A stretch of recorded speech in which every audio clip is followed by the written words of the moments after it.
তুমি কখনো বলতেই পারো না যে তুমি আমাদের বাড়ি ফিরবে না, কখনো বলতে পারো না। মানলাম বাবার উপর তোমার রাগ হয়েছে, অভিমান হয়েছে, কিন্তু ওই বাড়িতে তো একা শুধু বাবা নয়, আমরা সবাই আছি মামনি। আমাদের সবাইকে ছেড়ে তুমি কারো দিদি সেজে সারা জীবন কাটিয়ে দিতে পারো না। আমি তো সবসময় তোমাকেই নিজের মা ভেবেছি, আর আমি তো ভাবতাম তুমিও আমাকে নিজের সন্তান ভেবেই দেখো। কি এমন আছে মামনি পৃথিবীতে নিজের সন্তানের থেকেও বড়? কি এমন আছে বলো যে তুমি আমাদের কাছে ফিরবেই না, এখানে থাকতে চাও? ও জীবনখানা তো আমার মিথ্যে ছিল। সারা জীবন আমি মিথ্যের পেছনে ছুটেছি, মিথ্যেকে আঁকড়ে ধরে বেঁচেছি। আর বাকি কটা জীবনের যে বাকি আছে তাতে আমি মিথ্যের পেছনে ছুটতে চাইনি গো। এবার যে কদিন বাঁচবো সত্যকে আঁকড়ে ধরেই বাঁচবো। আমি তো মরিয়ে গিয়েছিলাম। এই ভাই আমাকে তুলে এনেছে পর থেকে, নিজের পয়সা খরচা করে চিকিৎসা করিয়েছে, ঘরে এনে আশ্রয় দিয়েছে। আমার যে নতুন জীবনখানা সেটা তো শুধু আমার একার জীবন নয় গো, এই জীবনে তো তারও অধিকার আছে, বলো দেখিনি। চাঁদ বাবা, যে জীবনে তোমাদের অধিকার ছিল সে জীবন আমি তোমাদের চাতেই শেষ করে দিয়েছি। আমার এই নতুন জীবন নিয়ে তো তোমাদের কোনো কথা বলার অধিকার নেই গো। ডক্টর দাশগুপ্ত, ওই দিন আমি আপনাকে ফোনে জিজ্ঞেস করেছিলাম যে মহিলাটা ফোন তুলেছিলেন তিনি কে? আপনি কি বলেছিলেন আমাকে? যা বলেছিলাম সত্যি কথাই বলেছিলাম। বলেছিলাম আমার সঙ্গে আমার দিদি আছে।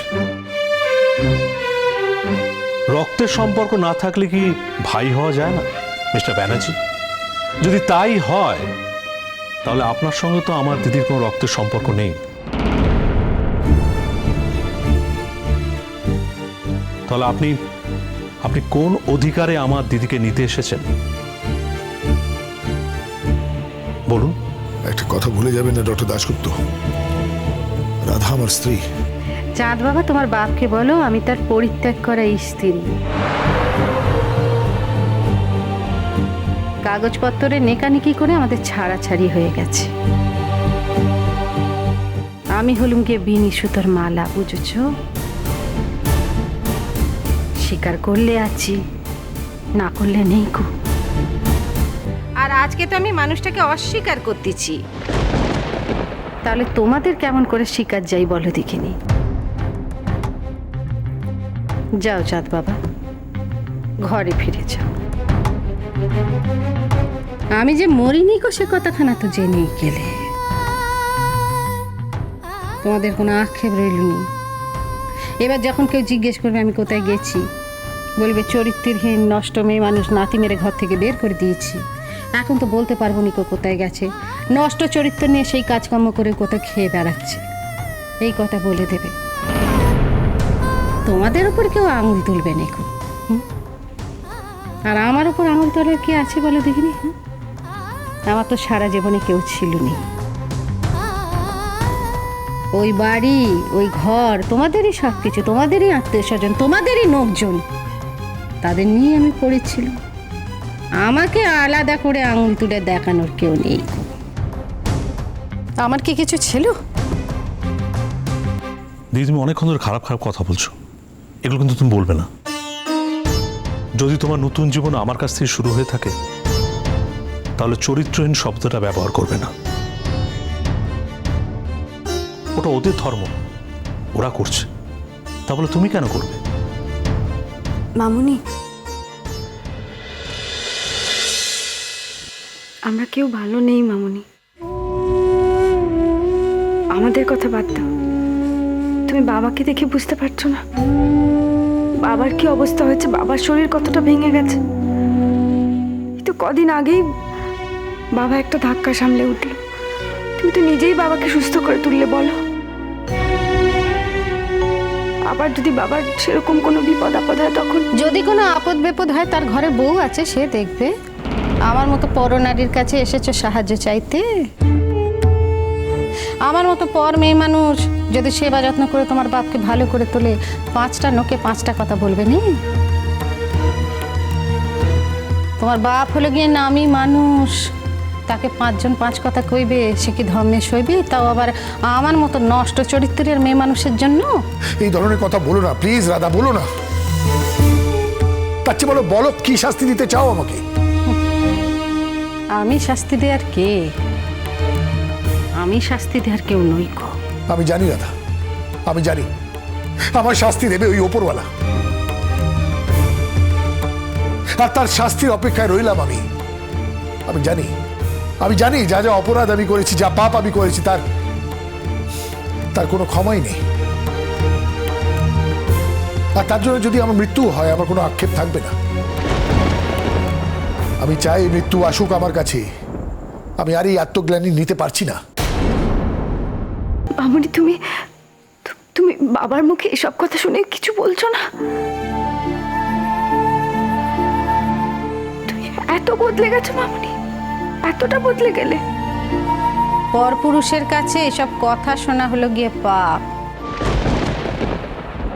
পর পুরুষ পর নারীকে কি বললো, তাতে কি এলো গেল? হ্যাঁ, সেটা হলো গিয়ে অধম্য। অধম্য। চাঁদ বাবা নিজের বাপকে জীবনে ধম্ম করতে বলে। ঘরে বউ আছে, ছেলে পুলে আছে, তাদের যত্ন নিতে বলো। হ্যাঁ, তাতে ধম্ম হবে। পর মেয়ে মানুষের কাছে সেই সব কাঁদুনি গাইলে সেটা অধম্ম করা হবে, সেটা ধম্মে সইবে না। তার মানে তুমি আমাদের সাথে যাবে না, তাই তো? আমরা সবাই মিলে এত কষ্ট পাচ্ছি, সেটা তুমি বুঝছো, তাও তুমি যাবে না। তোমার এই দুদিনের ভাই তোমার কাছে সব, আর আমরা কেউ নই। আজ তোমাদের এই মন ভোলানি কথায় আমার কিছু আসে যায়নি গো চাঁদ বাবা।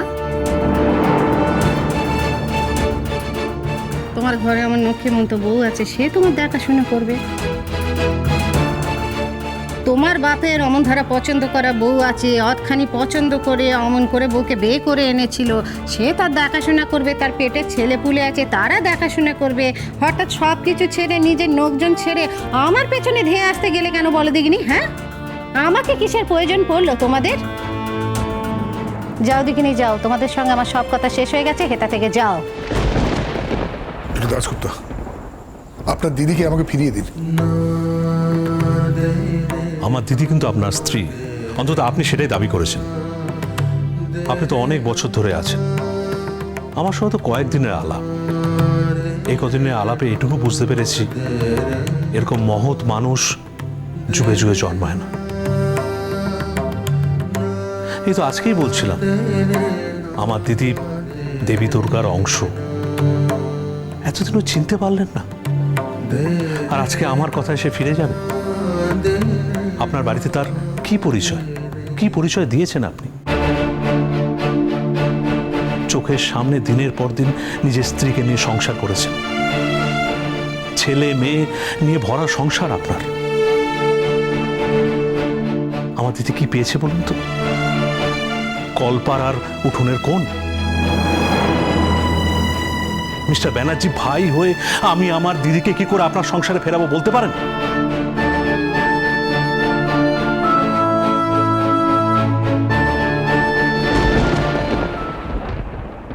পেছনে একা শ্যামশঙ্কর মুখার্জি নয়, আমার মাও আছে। আমি এটা নিশ্চিত জানি, কিন্তু আমার কাছে কোনো প্রমাণ নেই। আপনি প্রমাণ চান তো যে এই ঘটনার সাথে কারা কারা জড়িত? প্রমাণ পেলে আপনি বিচার করতে পারবেন, আর তারপরেই হয়তো মামুনি এই বাড়িতে ফিরে আসবে। এক মিনিট, প্রমাণ দেওয়ার জন্য মানে কি বলছেন আপনি? জানেন, তার মানে আপনি এই পুরো ঘটনাটা জানতেন, আপনার কাছে প্রমাণ আছে, তাও আপনি কিছু বলেননি। আপনি তো দেখছি ডেঞ্জারাস একজন মানুষ। পুরো সত্যিটা জেনে এতদিন গোপন করে রাখলেন।